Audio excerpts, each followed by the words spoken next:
Welcome to my film studio. Some might call it a garage, I guess. A garage? Yeah, it's a garage. It's a garage. Right, I've been asked this question. Gold or property? Which is the best investment? Well, okay. So according to what you want to do, I guess. So it's a little bit more than that. With property, you have capital gains tax at the end as your property goes up in value over the years, okay? With gold bullion bars, you have capital gains tax as well, but gold currency, so basically sovereigns or Britannias, you do not have capital gains tax. It's capital gains tax free. And there's no VAT when you buy gold. There's no VAT really when you buy property. But if you buy silver, and I know we're not really talking about silver, there's VAT on silver. So you have to add up the pros and the cons of those two things. Right, gold will not, so we're talking about gold coins now. We're not talking about you on the stock exchange or the stock market or whatever you're talking about. It's about gold coins, which I don't have any. I'm fresh out of gold coins. But if I did have a gold coin, that won't give me an income. Property you can rent out and it'll give you a monthly income in theory if everything goes well and you can do all the regulations and things like that. So it'll give you a monthly income, whereas gold won't give you a monthly income. So if you said a nice round figure of 100,000, you had a big bag of gold coins, and those bag of gold coins are going up in value. So gold goes up and down in price, but basically goes up and down like that and just keeps going up. Property kind of does that too, doesn't it? It goes up and down, but basically keeps going up. But it won't give you an income. Property will give you an income, so that will cover it. So you basically have to have, say again, we use the round figure of 100,000. You basically have to have £100,000 slopping about in the bottom of a bank account somewhere that you're not going to use, because you won't be able to use it, and you buy a load of gold coins and you have this big pirate chest of gold coins. Now that 100,000 is going up in value, and say it goes up, say 10% a year. Each year, so the first year it goes from 100 to 110,000, which would be a very good result. But you'd have to sell some of that gold to release that 10,000 for you to spend it. Otherwise, you can't spend it. So there's no income generated from it. It's purely an investment unless you sell it.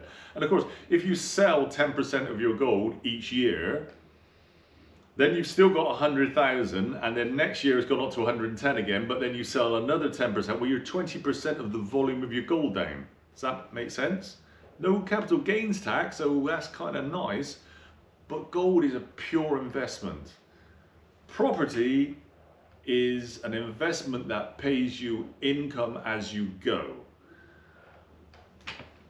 But there are also other things. Gold will just sit in, well, I wouldn't say the bottom of a drawer, you've got to look after it, but gold is just there and is growing in value. Property, you've got all the regulations of the day. You have tenants to deal with, so that's a human interaction. So you've got to get on with them. There are things you've got to do. You've got huge amounts of maintenance. Whereas with gold, it just sits there. So if you're like 80 years old and you've got 100 grand and you just want to invest it for 10 years, I don't know, kind of go for the gold, I guess. I don't know. That's you have to think about this yourself. If you're not doing that and you're 25 years old, well, you might be able to invest 1,000 or 2,000 and play around. Maybe nice to have a couple of gold coins, but the property is scalable, is really important. It's super duper important. Say property will give you, say, a 3% return in equity value per year. Yeah, so might be about right. Gold, say, that gives you 10% equity increase in value per year.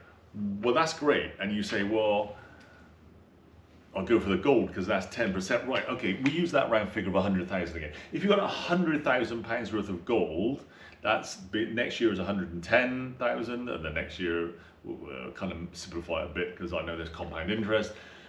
Say 110, and then next is 120,000, next 130,000. So it gradually goes up, and in say 10 years you'd have doubled your money. It's not quite as simple as that because of compound interest, but if you kind of get where I'm coming from. Property, on the other hand, is scalable. So you take your 100,000, say you divided it into two and had 50 and 50, you then put that down as a deposit onto a house or a flat. You take that other 50 onto a house or a flat, and now say you then take a mortgage and say it's a 250 and 250. So now you've got £500,000 worth of two buildings. Does that make sense? Right, you now got £500,000 going up at 3%, and I don't know what that is. I should have done the calculation. I don't know. Tell me, stick it in the comments. So what I'm saying is, it's scalable. So you got 500,000 with your initial investment of 100. You now got 500 going up in value at 3%. Whereas here, it's not scalable. Now, if you're buying paper gold, now that's capital gains tax on that because that's not actual currency. That's scalable, but that's really complex. And then you've got margin calls and things like that. So that's really a stocks and shares thing. And I'm not talking about that. I'm talking about gold coins or property. Property is scalable. Gold is not, in theory, unless you go to the stock exchange. Okay, so you can make more. Now, I know I've talked about not taking money out, but again, it's scalable still further. So if then after 5 years, those two buildings, I don't say flats or houses, those two buildings have gone up, you could take money out and then with that buy another property. But don't buy a jet ski or something. But if you just kept investing and investing and investing, it keeps scaling.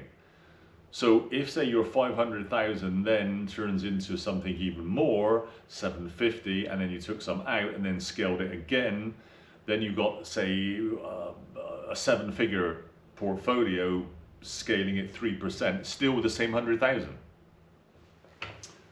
With your property, you can insure it and you know where it is because it's an address, and there it is, you've got it, that's fine, there it is, the house, I can see it. With gold, it's tiny, and you have to keep it somewhere really, really, really, really safe, very safe, because you've got 100,000 and maybe in 10 years time 200,000 or more of very valuable, very people will want to steal it. Very hard to steal a house. There it is. People won't take it. Although I have had a kitchen taken. I'm not kidding. That's another story. But what I'm saying is, it's no good having a little safe or you put it under your pillow. You need somewhere really safe. And then you got to tell other people where it is. Because if you're the only person that knows where your pirate treasure chest of gold is, then you've got an issue. Because if something happens to you, and say you haven't told your children or you haven't told your wife because it's all a big secret, you don't want anybody to know, where is your now 100 or 200,000 pounds worth of gold? You don't know. Nobody knows because you're not there to tell them. So you need to consider very carefully where you put that. This is there. Now, on the other hand, the administrative aspect of the investments are completely different because you've literally got to do nothing with it. It just sits there and grows gold. And if that's what you want, that's fantastic. Again, no income. But if it's money you're just not using, and who said you got to put 100,000? I mean, if you might have 6,000 or 7,000, and that just might be a nice little thank you very much. And if you use coins, and then the Inland Revenue aren't very worried because it's capital gains tax free, and so that's kind of fine. If all of a sudden you dropped 5 million on gold, if that was slopping about in a bank account somewhere, I'm sure maybe His Majesty's Inland Revenue Service might say, where did you get 5 million to buy that? So, okay, but that's another matter. property or gold. Now this has all the houses, flats, accommodation. I'm talking about residential, domestic. Now that's got all the regulation that comes with it, and you need accounts every year. You need it's taxable income. It's and at the end of the day, you've got capital. So 20, 25, or 30 years down the line, or even longer, you got a capital gains tax bill. But you've got all the administrative kerfuffle that goes with houses. So yes, but so virtually you just pull the trigger on it and leave it, and it just grows. Pull the trigger on this, and you ain't got an administrative nightmare, but there's a lot of administration, there's a lot of regulation. But you've got income, no income, very, very scalable, no scalable. So where are we with all this? It's whatever's right for you, isn't it? For me, I've done property, houses and flats. I've always looked at gold, and gold is very glamorous, isn't it? It's very sexy, and so you can have these gold doubloons, these pirate treasures. I probably always dreamed of having a little treasure chest, and you'd have it in there, and where would you keep it? I don't know. The gold is sexy. It's not for me. That's just me. I've gone into property. I've grown up with the regulation, so it isn't as though I'm just jumping into it right now and then someone says, oh, by the way, here is the regulation that you have to comply with. I've grown up with it. When I say grown up with it, from not a child, but I don't know, maybe. But I've grown with the regulation, and so I've got used to it, and all the houses, or I hope they are anyway, houses, flats, studios, accommodation are all compliant and safe and dry, mostly dry. I personally, for me, I've gone with the property side. I've never really gone with the gold side, but it's really what kind of floats your boat, isn't it? You know, maybe you could dabble. Maybe you could dabble a little bit and do that. But there again, you see, if you put 10 grand, say you put £1,000 a month in, so you're making so much money on your property that you're putting £1,000 a month into gold coins, gold currency coin, not just gold coins, currency. 20 years, you'd have £24,000, and then that would gradually go up a little bit, and that could be nice, I guess. I just never did it myself. Maybe I'm wrong. Whatever's right for you. I've gone down the property side.